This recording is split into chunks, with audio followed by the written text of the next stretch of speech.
하나님의 말씀은 요한복음 6장 1절부터 15절 말씀까지입니다. 요한복음 6장 1절부터 15절 말씀까지입니다. 찾으셨으면 한 절 한 절씩 교독을 하도록 하시겠습니다.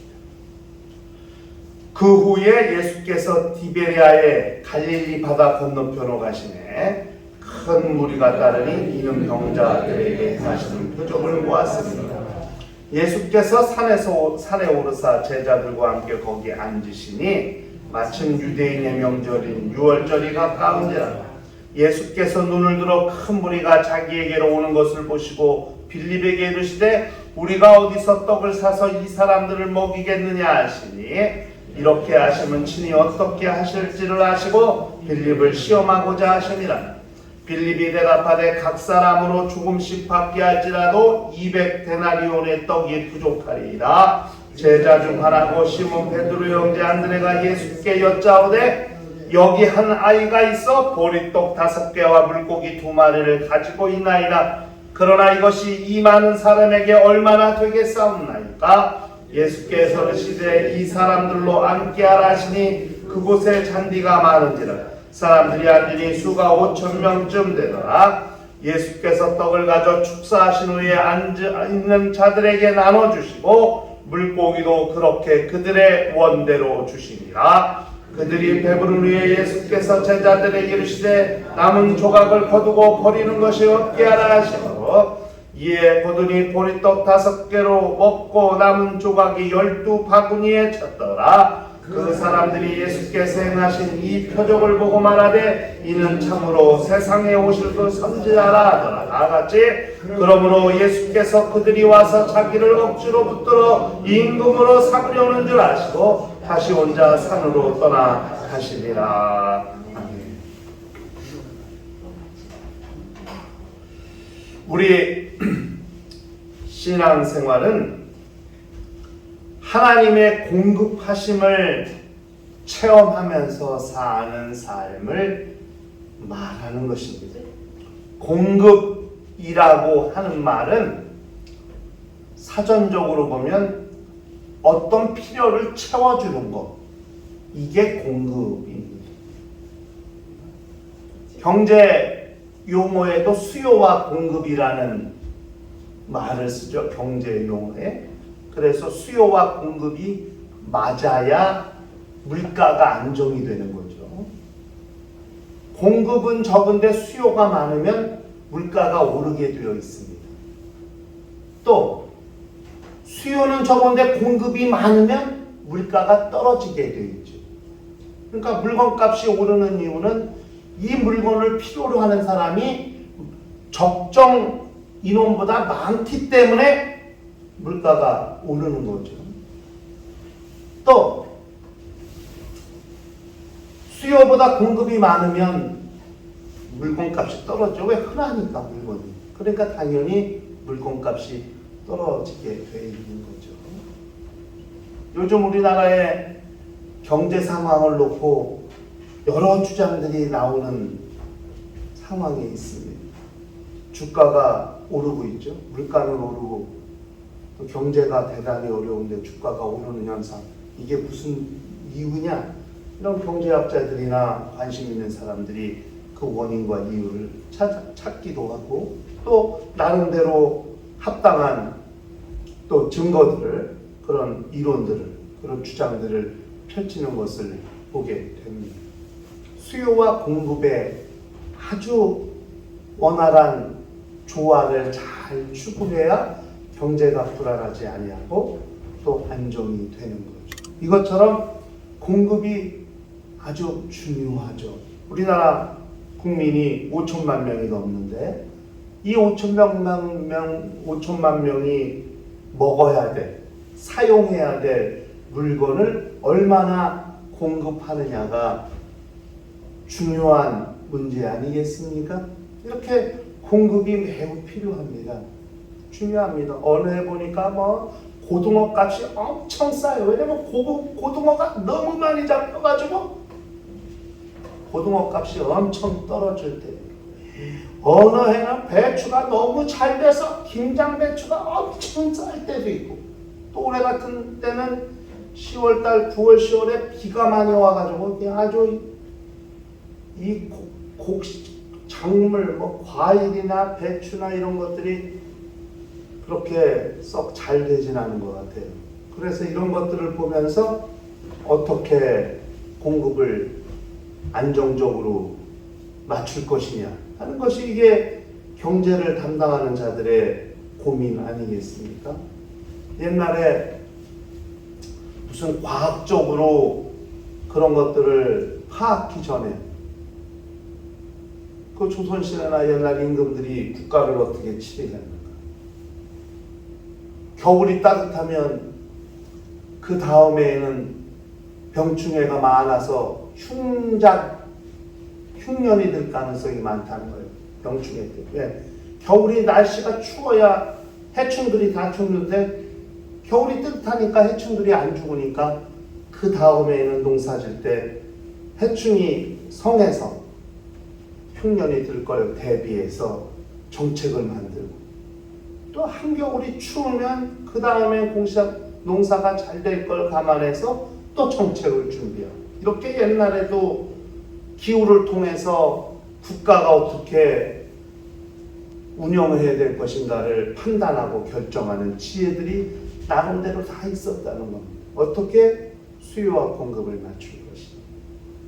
그런데 신앙생활은 하나님이 필요한 것을 공급해 주신다는 사실을 믿고 사는 거거든요. 이게 매우 중요합니다.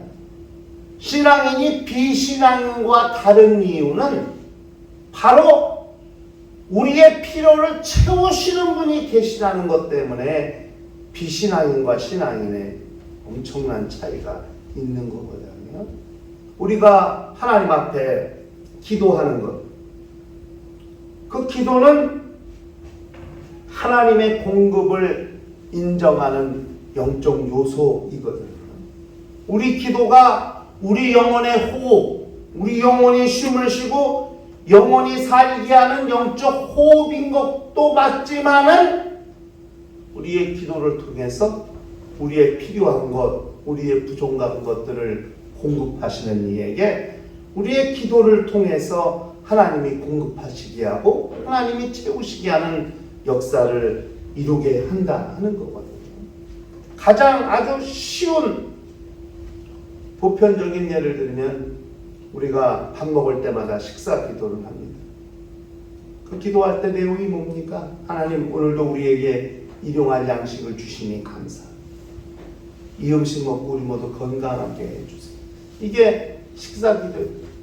비록 내가 내 돈 내서 사고 준비한 식탁이지만은 하나님 앞에 기도할 때는 이렇게 귀한 식탁을 허락하신 것에 대해서, 또 이렇게 필요한 양식을 공급해 주시는 것에 대해서 하나님 앞에 감사하고 그렇게 하나님의 공급을 인정하는 것이 우리 밥 먹을 때마다 하는 식사 기도 아니겠습니까?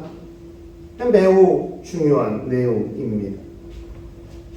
이렇게 지극히 작은 것에 대해서 하나님이 허락하시고 하나님이 공급하셨다는 사실을 시인하는 것은 정말 큰 것이 필요할 때, 큰 공급이 필요할 때를 위한 하나의 마중물과 같은 거죠. 작은 일에 충성한 자에게 큰 일을 맡기신다 하신 같이 지극히 작은 것을 하나님이 공급해 주셨음을 시인하고 감사하는 것은 정말 큰 필요가 있을 때, 큰 공급이 필요할 때 하나님이 공급하신다는 것을 인정하는 매우 중요한 마중물과 같다는 사실을 우리가 기억할 필요가 있습니다. 오늘 우리가 읽은 이 요한복음 6장 1절부터 15절 말씀 이후에도 계속 이어집니다. 6장 전체가 다 오병이어와 관련된 내용입니다. 전반부는 현상, 오병의 이적을 베푸시는 주님의 역사, 그리고 후반부는 그것을 통해서 예수께서 당신이 그리스도라는 사실을, 생명으로 떡으로 왔다는 사실을 말씀하시는 강화 또는 설교로 이루어진 것이 요한복음 6장의 내용입니다. 오병이어 이적은 사복음서 전체에 기록된 몇 안 되는 이적 중에 하나입니다. 그만큼 중요하다는 내용이죠. 보통은 공간복음서에 이적이 기록되어 있어요. 마태, 마가, 누가 복음에. 요한복음에는 그런 이적들이 잘 기록되어 있지 않은데 오병이어의 이적은 요한복음에까지 기록되어 있는 것을 보면 이 오병이어의 이적은 굉장히 중요한 내용을 담고 있다는 사실을 그걸 기억할 필요가 있습니다. 보통 공간복음에서는 빈들에서, 빈들이라고 하는 그런 빈들에서 베푸신 이적이라고 기록되어 있지만 요한복음은 디베레아 건너편에 가셔서 그 넓은 광야 산에 예수께서 오르신 다음에 베푸신 이적이라고 좀 더 구체적으로 기록이 되어 있습니다. 이 요한복음에 나타난 요한의 관점, 요한의 시각으로 바라본 오병이어의 이적은 어떤 의미를 담고 있는가? 오늘 우리가 요한의 관점으로 바라본 오병이어의 이적, 그것을 함께 좀 생각해 보고자 합니다. 첫 번째는 뭐냐면 유월절이 가까이 왔을 때쯤, 6월절이 가까울 때쯤 오병이의 이적을 베푸셨다고 기록하고 있거든요. 그걸 통해서 하나님의 공급은 절기와 깊은 관계를 가지고 있다 하는 것을 우리가 생각해 볼 필요가 있습니다. 유월절이라고 하는 것은 이스라엘의 3대 절기 중에 하나죠. 매우 중요한 절기입니다. 그 6월절에는 어떤 것을 하느냐? 민수기 9장 11절 12절에 보니까 둘째 달 14째 날 해 질 때에, 이게 이제 6월절의 시작이거든요. 그것을 지켜서 어린 양의 무교병과 쓴 나물을 아울러 먹을 것이고 아침까지 그것을 조금도 남겨두지 말며 그 뼈를 하나도 꺾지 말아서 6월절 모든 율례대로 지킬 것입니다. 6월절이 있는 달이 이스라엘의 1월이에요. 1월. 아비벌이라고 보통 말하는데 그 달 14일. 그러니까 우리나라로 말하면 정월 대보름 전날, 1월 15일 전날 저녁이 6월절입니다. 그리고 15일부터 한 주간 동안이 무교절이에요. 그 6월절에는 고기, 어린 양의 뼈를 꺾지 않고 통째로 불에 구운 양고기, 그리고 쓴나물과 무교병을 먹는 날입니다. 쓴나물을 먹는 이유는 애굽에서 종살이할 때의 그런 어려움과 힘듦과 괴로움을 기억하기 위해서 쓴나물을 먹는 겁니다. 6월이라는 말이 넘어가다는 말이니까. 그래서 이스라엘 민족이 애굽에서 나오기 전날 무슨 일이 있었습니까? 모세가 이스라엘 민족에 양을 잡아 그 피를 문설주와 임방에 바르라. 그러므로 하나님의 재앙이 넘어가게 하라는 거 아니에요? 그래서 이 애굽에 있는 장자들이 다 죽습니다. 사람의 장자, 짐승의 첫 새끼, 하여튼 처음 난 것이 다 죽습니다. 그런데 오직 고센 땅에 있는 이스라엘 민족에게는 그 재앙이 미치지 않은 거거든요. 왜? 그 피를 볼 때 재앙이 넘어간다. 그 6월이란 말이 넘어가다, 패스오버 영어로 넘어가다는 말이거든요. 그래서 그날을 저녁에 문설주와 인방에 피를 바르고 집안에서 그 잡은 양고기를 불에 구워서 신을 신고 옷을 입고 허리에 띠를 띠고 바로 튀어나갈 준비를 하면서 그 무교병과 쓴나물과 그 양고기를 먹은 거거든요. 그리고 그 다음날 애굽에서 나오게 되는 거거든요. 6월절에 필요한 게 뭐냐? 고기와 떡. 양고기, 고기와 무교병, 떡이 있어요. 누룩을 넣지 않은 떡이 있어야 되는데 지금 6월절이 가까운데 백성들에게 먹을 게 없다. 이게 현실이에요. 그런데 그 아무것도 없는, 꼭 있어야 되는데 있어야 할 것이 전혀 없는, 그런데 절기는 다가오는 이런 상황이거든요.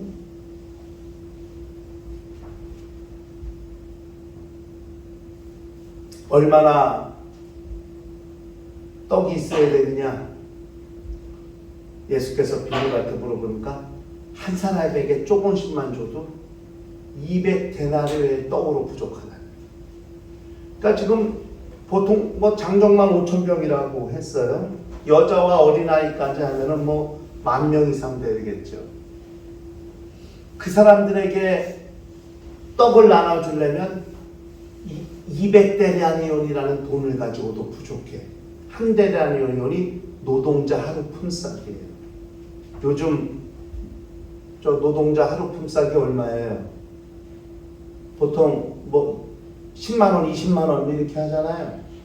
근데 200데나리오면 20만 원 곱하기 200을 해야 되는 거예요. 그러면 100이면 얼마예요? 2,000만 원이네요.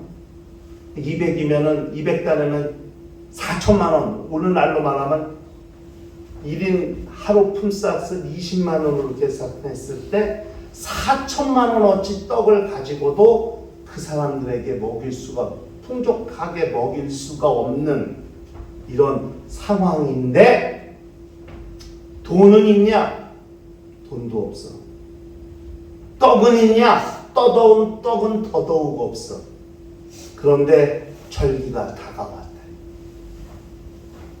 그런데 그 순간에 하나님의 공급이 일어난다고 하는 거죠. 아무것도 없는 상황에서 하나님의 공급이 일어나게 된다. 여기 절기가 뭡니까? 절기는 하나님을 기념하는 걸 절기라고 합니다. 절기하는 일은 하나님을 기념하는 거거든요. 그럼 가만히 우리 영적 생활에 적용시켜보면 하나님을 기념해야 될 날, 기념해야 할 때에 하나님의 공급하심이 나타난다. 매우 중요합니다. 아무것도 없고 할 수 있는 것도 없고 아무것도 없는, 그러나 하나님을 기념하는 그 순간, 그 날, 그 시간, 그 마음, 그 신앙에 하나님의 채우심과 하나님의 공급하심이 있다. 그러니까 우리 신앙인들의 마음이 어디서든지 하나님을 기념하고 하나님을 추억하고 하나님을 생각하고 하나님을 잃어버리지 아니하고 하나님을 기억하고 있다면 그곳이 빈들이라 할지라도, 아무것도 없는 환경이라 할지라도 하나님께서 공급하시는 역사는 나타나게 된다 하는 것을 우리가 기억할 필요가 있다 하는 것. 두 번째는 하나님의 공급은 지극히 작은 것에서부터 시작이 됩니다. 어린아이의 한 끼 식사거리입니다. 보리떡 5개, 물고기 2마리. 지금 뭐가 필요해요? 고기와 떡이 필요한데, 유월절에. 그런데 어린아이 손에 들려있던 보리떡 5개와 물고기 2마리. 어린아이의 한 끼 식사거리밖에 안 되는 지극히 적은 양의 고기와 떡. 그런데 지극히 작은 것에서 하나님의 이적은 시작이 된다는 거죠. 아무것도 없다고 실망하고 아무것도 없다고 좌절할 것이 아니라 꼭 있어야 될 것이 나타난 거거든. 그 무수히 많은 사람들이 모여 있는데 그렇게 어른들도 장정만 수천 명인데 아니 장정 한 사람이 먹을 거리면은 좀 낫지 않겠어요? 그런데 어린아이 손에 들려있는 물고기 2마리, 떡 5개. 꼭 있어야 될 건데 너무 적어. 절기에 꼭 있어야 될 것인데 너무 적어도 너무 적어. 보리떡 5개, 물고기 2마리. 보세요. 꼭 있어야 될 게 없는 상황. 그런데 꼭 있어야 될 게 생긴 상황. 그런데 문제는 수량이야, 수량. 이게 이 많은 사람들에게 얼마나 되겠어? 꼭 있어야 될 게 생겼는데 문제 너무 적어. 수량의 문제.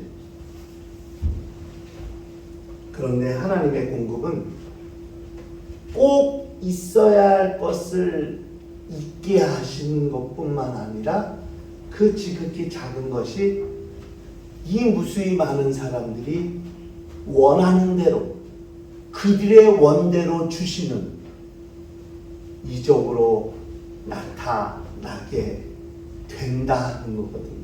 이게 하나님의 공급입니다. 정말 생각해 보세요. 100명이 있는데 100명의 먹을거리가 왔다. 그러면 그걸 다 n분의 1로 나누지 않겠어요? 그래서 모든 사람에게 많게도 아니고 적게도 하고 아주 똑같은 분량으로 분배를 해서 100명에 딱 나눠줬어. 엄청난 훌륭한 배식 아니에요? 그렇죠?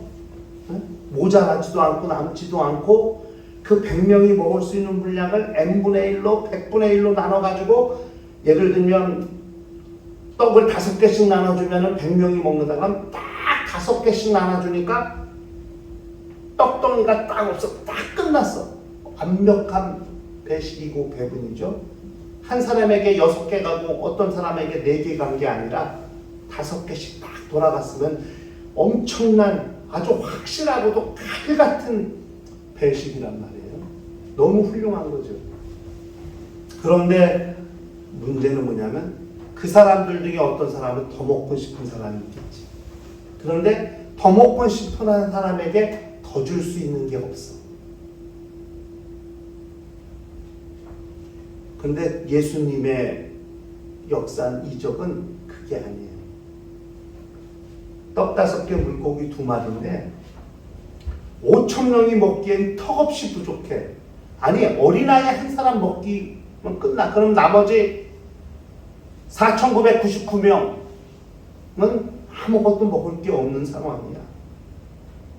그런데 하나님의 공급은 이 지극히 작은 오병 이적에서 그 하나님의 공급이 시작된다 하는 것이죠. 어떻게? 우리 한번 마태복음 14장 17절부터 21절 똑같은 오병이어의 이적을 기록하고 있는 마태복음의 기록입니다. 뭐라고 기록이 되어 있냐? 제자들이 이르되 여기 우리에게 있는 것은 떡 5개와 물고기 2마리뿐이니 이르시되 그것을 내게 가져오라 하시고 무리를 명하여 잔디 위에 앉히시고 떡 5개와 물고기 2마리를 가지사 주님이 가지사 하늘을 우러러 축사하시고 떡을 떼어 제자들에게 주시매 제자들이 무리에게 주지 다 배불리 먹고 남은 조각을 12바구니에 짜게 거두었으며 먹은 사람은 여자와 어린이 외에 5,000명이나 되었다. 그렇게 기록하고 있습니다. 물고기 2마리, 떡 5개를 주님은 4개로 가져오라 하셨어요.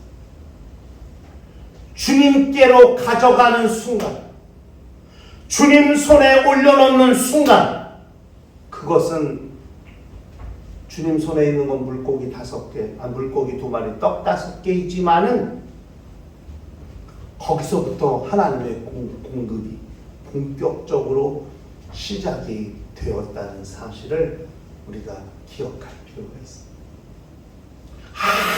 아무것도 없는 상황에서 꼭 있어야 될 것을 있게 하시고 그런데 있어야 할 것은 있게 하셨는데 이 많은 무리가 먹기에는 턱없이 부족한 있어야 할 그것을 주님은 내게로 가져오라 하시고 주님이 그것을 가지신 다음에 그 다음부터 여자와 어린이를 제하고 5,000명이 먹고도 남게 거두게 하시는 하나님의 공급이 된다는 사실을 그걸 기억할 필요가 있습니다. 수량의 문제는 우리가 어찌할 수 있는 문제가 아닙니다. 5,000명이 배불리 먹고도 남게 할 수 있는 이 떡 5개 물고기 2마리가 떡 수만 개 물고기 수만 개로 늘어나는 수량 분량의 문제는 사람이 어찌할 수 없는 거예요. 그것을 내게로 가져오라 하시는 주님의 말씀을 듣고 순종할 따름이죠. 여러분 구약 선지자 시대 엘리야 시대에 선지자가 사렙다 과부의 집에 갔어요. 배고파. 선지자도 먹을 게 없어. 그런데 그 집에 엄마하고 아들하고 사는데 가루를 기름에 반죽해야 해서 불에 굽고 있어. 이게 마지막이야. 이거 이제 구워서 먹고 이제 굶어 죽을 판이야. 그 마지막 만찬을 준비하고 있는 거야. 자기하고 아들하고 먹으려고. 그런데 선지자가 말, 그거 좀 나부터 먹으면 안 돼? 아니 지금 우리 지금 이거 마저 먹고 죽어야 되는데 이걸 우리도 먹기도 부족한데. 그런데 과부가 선지자의 말을 듣고 선지자를 공개한다.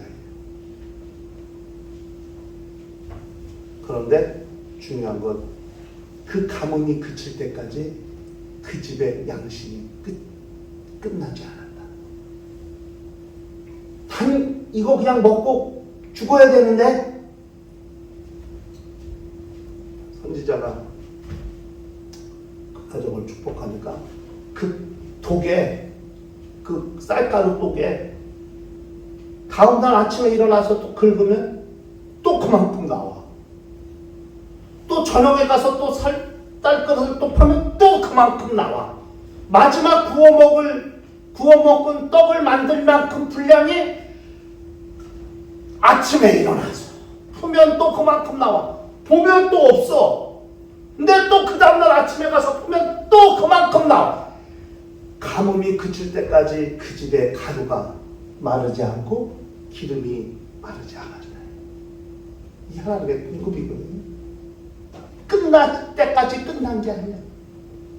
멈출 때까지 멈춘 게 아니야. 하나님의 공급은 그와 같아요.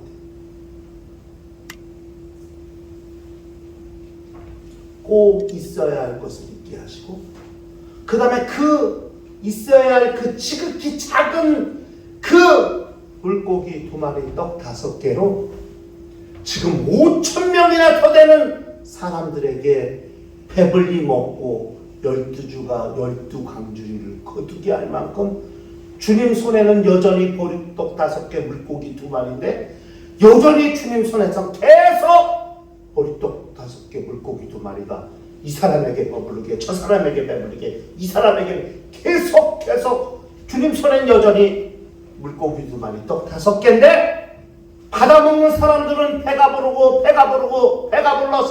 어느덧 5,000명이 배불리 먹고 남기네. 또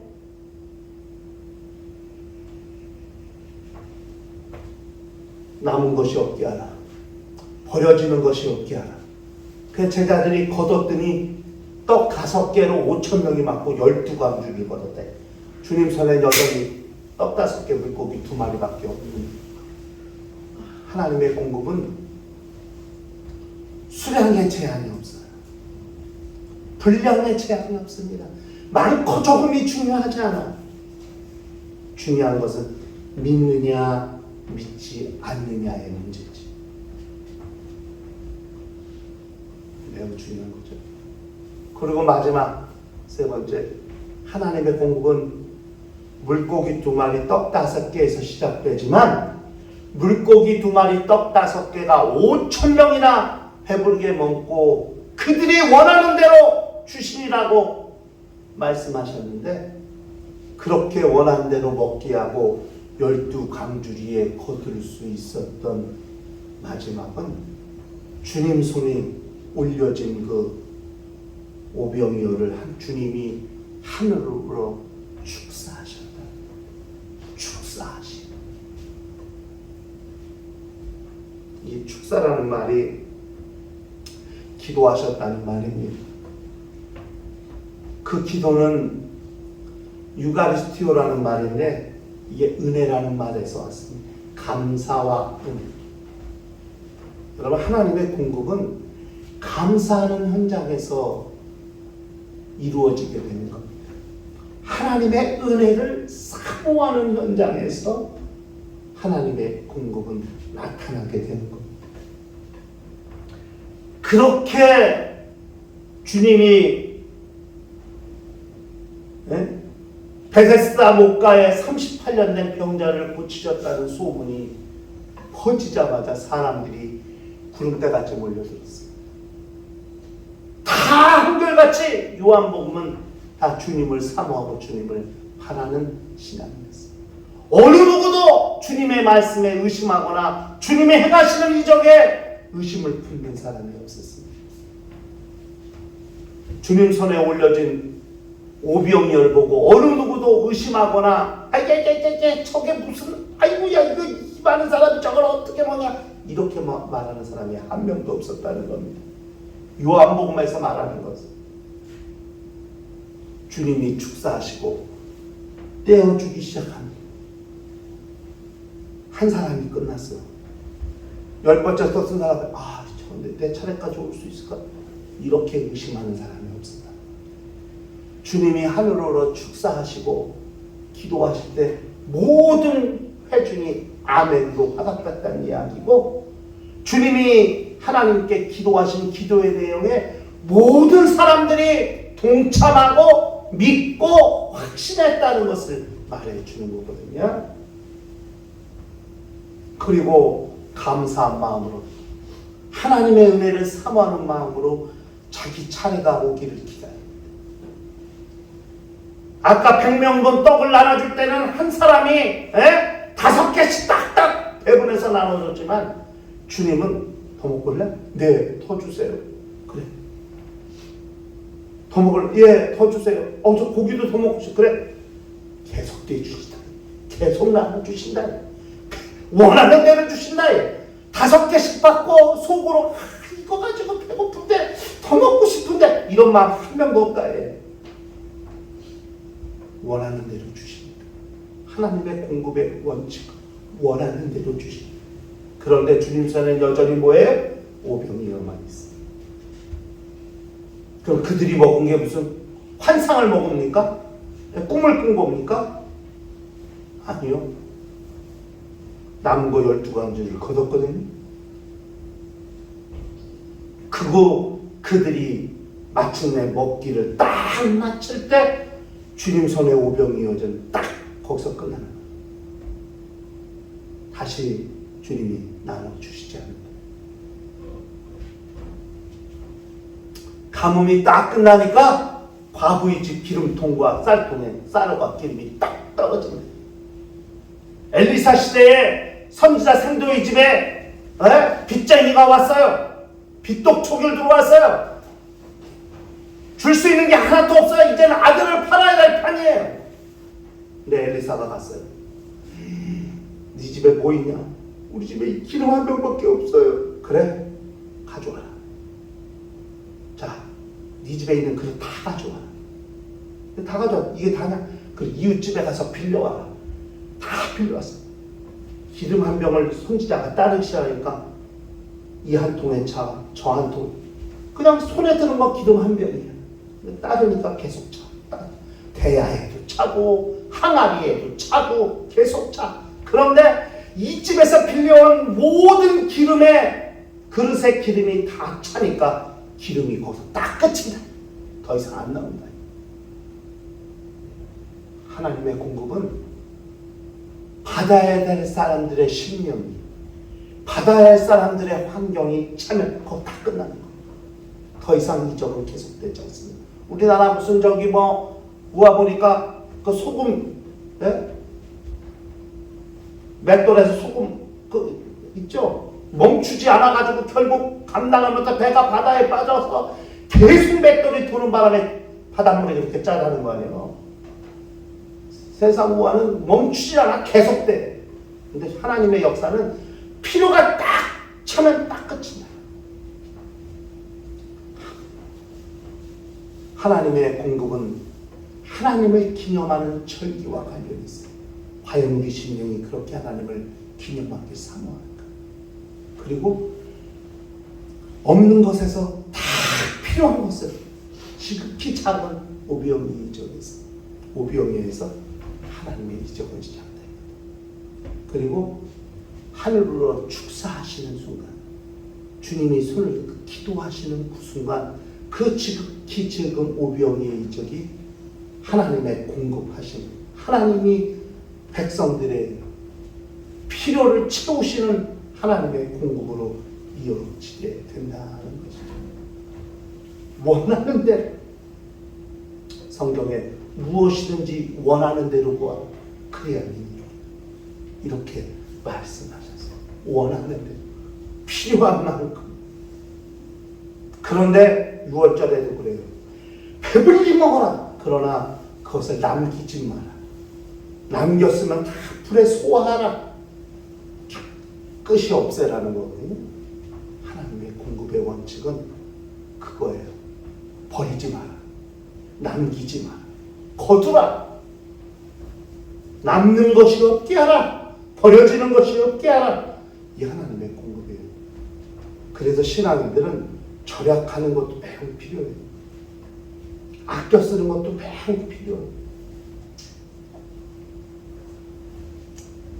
우리 총회 간사가 지난 주일날 믿음교회를 내려간 거예요. 목사님 혼자 계시니까, 여자 목사님이. 그래서 이제 총회 준비하는 걸 도와드린다고 참 다 보고 저녁에 목사님 집에서 있으면서 설거지를 도와드린다고 했는데, 설거지 도와드리다가 처음 왔다. 물 아껴 안 쓴다고.